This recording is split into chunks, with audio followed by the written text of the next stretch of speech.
nagbabalik ang makulit yung seller. Well, ngayon mga bok, mabibisi po tayo in the next week. So kasi ito, lahat na po ito ay fully reserved and all are sold out. So for delivery na ito, going to Bacolod and going to Batangas. So what we are going to do now, maintenance tayo, apply na naman tayo. So ganyan lang siya ka-easy mga bok, mag-apply ng ating maintenance mga bok. So apply tayo ng foliar. So handy, very handy lang oh. Pwede lang isang kamay, o pabumba-bumba lang. Ano? Oh. So ganyan lang kadali, tayo mag-maintenance mga bok. So shout out Attorney Stan at Sir June. Ayan, eto na po yung mga order nyo. Mini-maintenance na natin.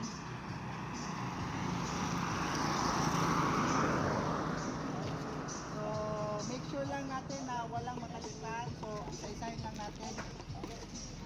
So hindi naman ito pa-contest. Isa-isa lang. Ayan o.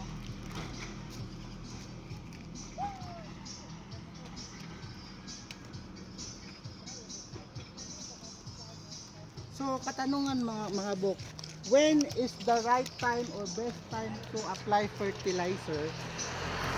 Ito po, ngayong mga oras na to. A-absorb nito dahil ang ating mga pananim, meron silang tinatawag na photosynthesis. So, like sa tao, kumakain ng tao, ito sila gumagawa ngayon ng pagkain. Yun po yung method of photosynthesis para lumaki sila, maging malusog at makakuha sila, maka-absorb sila ng mga nutrients. So sa pamamagitan ng ating in-apply na fertilizer, ma-absorb nila ito dito sa kanilang dahon pag gumawa na sila ng pagkain o yung tinatawag nating photosynthesis. So ganyan lang kahanti mga bok, ganyan lang, palapit na, matatapos na tayo. Mabilis lang. Ano? Mabilis lang. Matamaan po yung kanyang mga dahon. Matamaan natin yung kanyang mga dahon.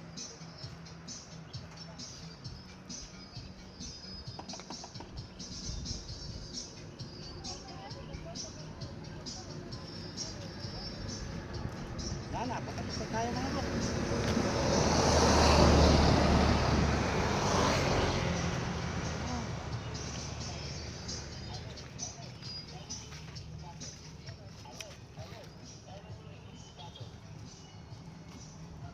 So, ginagawa natin mga bok, bawat isa ay makakatanggap ng kanilang fair share of fertilizer.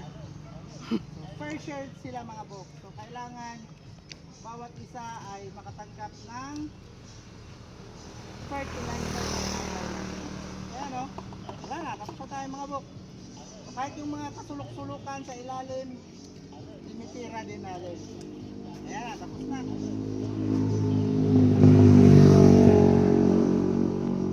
Yan na kasimple, halusin lang natin para matamaan yung ibang tanim. Ano? Layo mga buko, ang layo. Kahit ganito lang, hand pump lang oh. Ang layo po ng naabot na ano. Wala na. Tayo mga bok. Sama na rin natin to.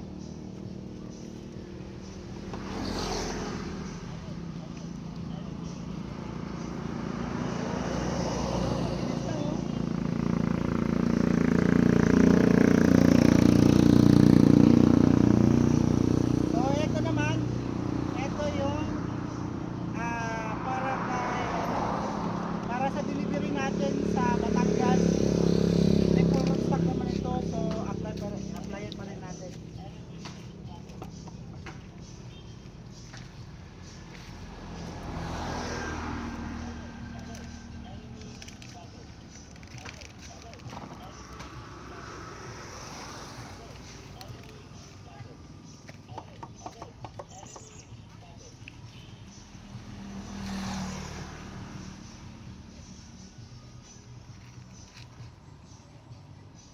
Yan lang.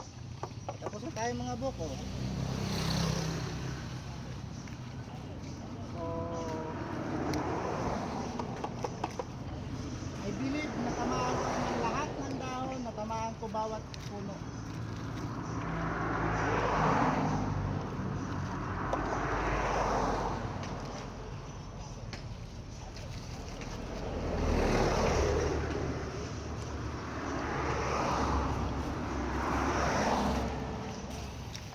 Mana natin, no? Ito kasi yung mga sobra-sobra natin sa ano, na LBC natin. Paubos na.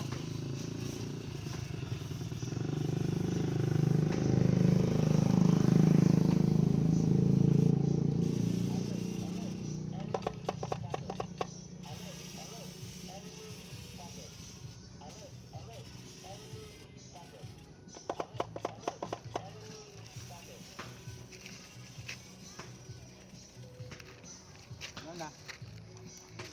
Yan lang mga bok, at ito po ang iyong seller na makulit na si Bok, short for Tambo. Bye bye.